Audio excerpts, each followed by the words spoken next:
这是哆啦 A 梦中很具有教育意义的一集，他用一滴水的一生，让我们了解了水的形态变化，以及他一生所走过的路程，让我们明白，即便再渺小，也有它存在的意义。这天，老妈想抓大雄去当义工清扫河水，这种周末加班还不给钱的事，傻子才去干。于是大雄果断藏进时光机，才躲过了一劫。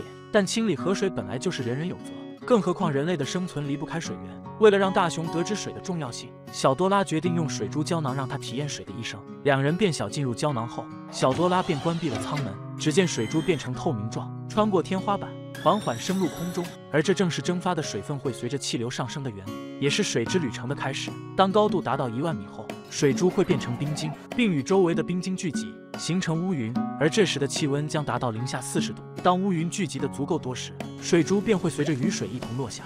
而高空落下的水滴之所以会形成肉包子形状，是因为在落下时受到了空气阻力的影响。大雄所在的水珠在一套自杀式坠落后，被森林中的树叶接住又弹开，随后被土壤吸收，渗入地表，成为地下水。接着会从森林的小溪流出，最终汇集到河水当中。上游的河水起初清可见底，可当进入街道的下游时，状况就发生了天与地的改变。这里不仅浑浊一片，还散布着各种生活垃圾，而这些都是人类不注重环保的杰作。之后水珠会进入净水厂，经过垃圾分离与消毒后，便进入了住家的水管。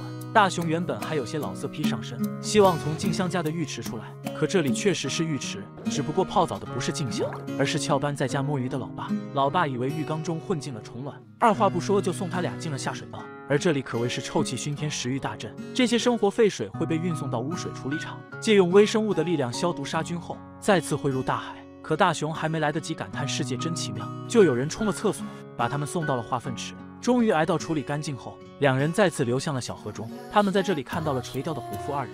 胖虎此时正在为没有鱼上钩，要对小夫重拳出击。既然有生命危险，小夫便建议改天再来。随后把垃圾纷纷丢入河水中，而水珠也不幸躺枪，被砸成了筛子。眼看两个旱鸭子要成为妙龄男尸，小多拉赶紧在水下操作，用液体遥控器排出了水珠内的河水，并且决定给虎父二人一个教训。于是，在虎父二人即将走人之际，一头深水怪兽跃出水面，给两人定下了污染河流的罪责。而深水怪兽的操控者正是小多拉，他给了虎父二人2条路走：第一条，现在就去地府报道；第二条，成为清扫河水的义工。这种送命题，傻子都知道怎么选。而大雄也通过水的一生学到了很多，他意识到海水遭到污染很难再恢复干净，比起不污染，更重要的是对海水不懈的保护。为了让海水可以一直清可见底，大雄主动加入了护河守卫队，而虎父二人也为了活命，同样来到了这里。再加上静香，小伙伴们都为保护水流做着自己力所能及的事情。那么宝子们觉得自己应该如何保护海洋呢？